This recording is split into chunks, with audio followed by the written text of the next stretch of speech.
So the next point is assumptions of kinetic theory of gases and radiations. So the first assumption of kinetic theory is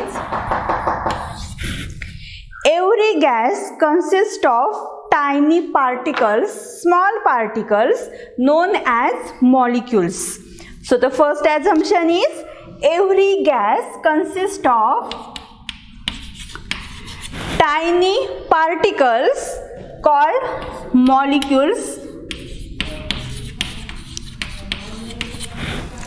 The size of these molecules is much smaller than the intermolecular spacing. So this is the first assumption of kinetic theory of gases. Then the second assumption is these molecules are spherical. Then these molecules are identical,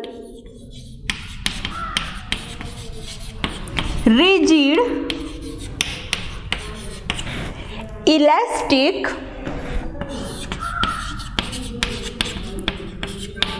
point masses. So this is the second assumptions of kinetic theory. The molecules are spherical, identical, rigid and elastic point masses. Then the third assumption is all the molecules in a gas are in a state of random motion.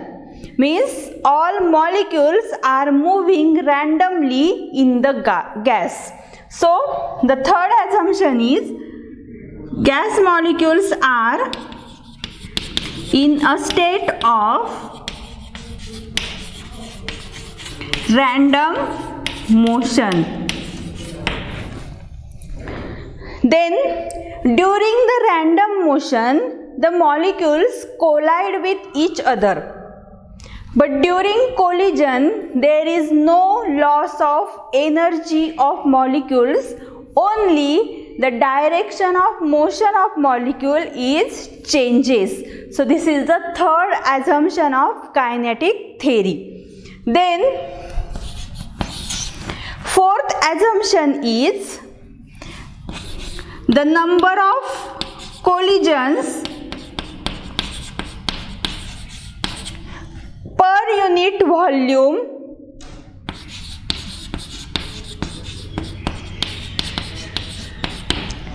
remains constant.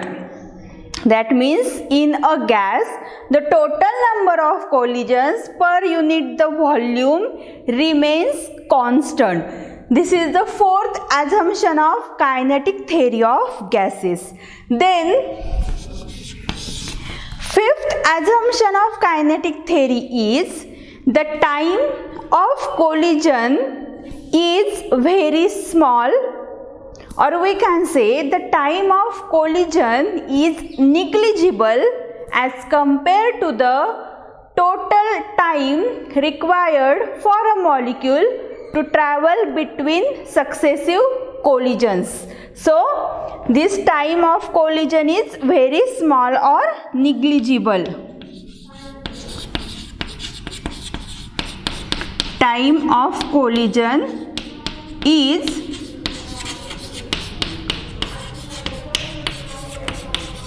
negligible.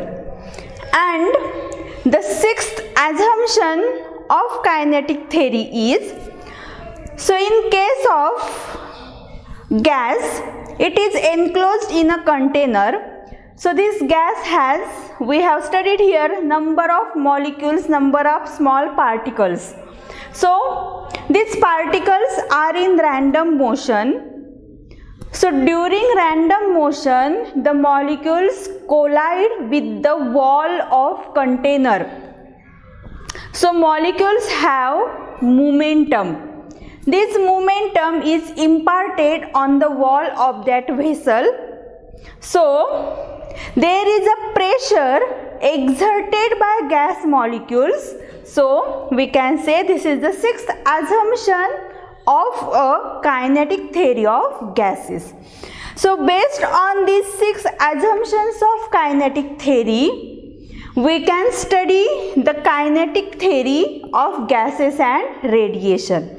So now the next point that we are going to study is the basic gas laws related to this chapter.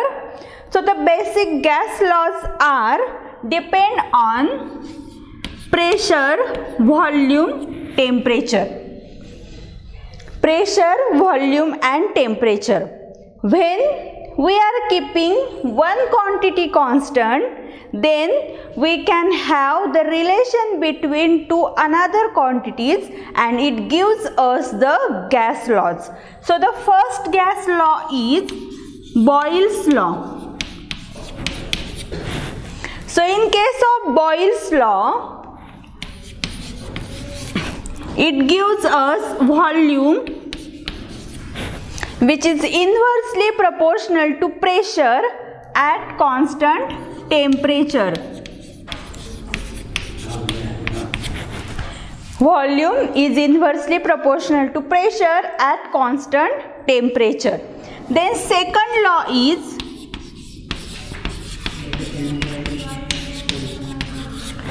Charles law.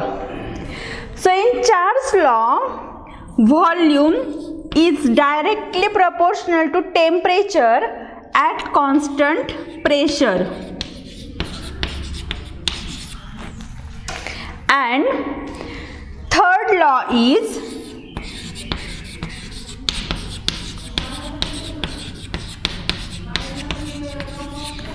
Gay-Lussac's law. In this Gay-Lussac's law, pressure is directly proportional to temperature at constant volume.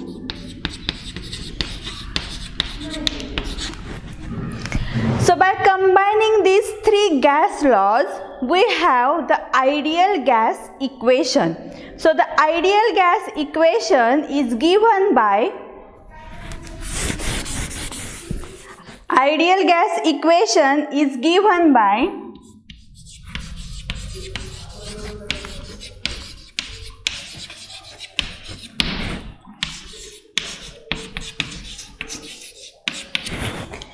PV equal to nRT, where R is called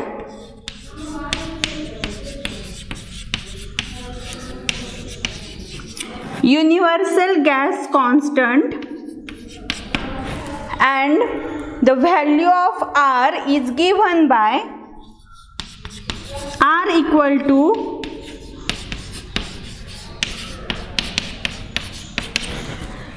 8.314 Joule mole inverse Kelvin inverse. So this is the value of universal gas constant R, and this is the equation of ideal gas.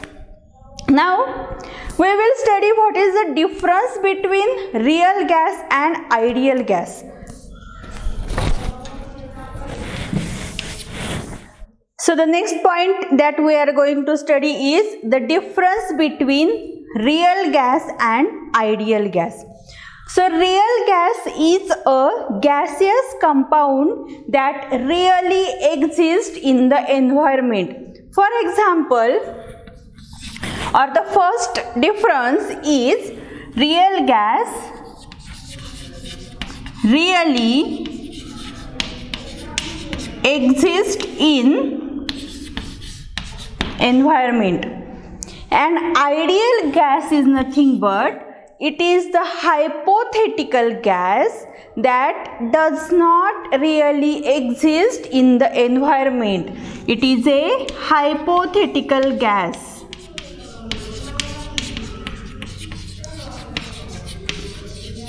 And not really exist.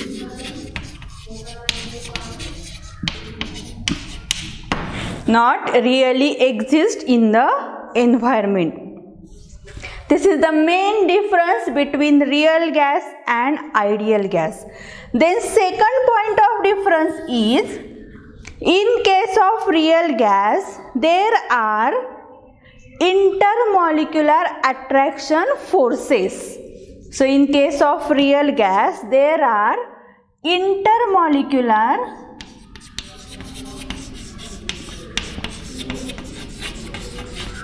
attraction forces.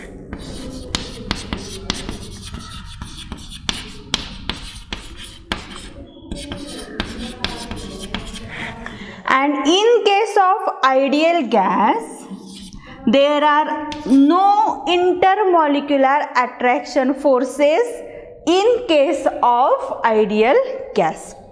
Then the next point is the real gas obeys all gas laws at low pressure and high temperature. So real gas obeys gas law at low pressure and high temperature. But in case of ideal gas, it obeys gas laws at all conditions of pressure and temperatures. At all conditions of pressure and temperature. Then, in case of real gas, the particles do not have definite shape and mass. So, in case of ideal gas, the particles have a definite volume and mass. Then the fifth difference is, in case of real gas, the real gas molecules have non-elastic collisions. The collisions between real gas molecules are non-elastic, and in case of ideal gas, the collision between ideal gas molecules are elastic. So this is the basic difference between real gas and ideal gas. Now the next point that we are going to study is mean free path.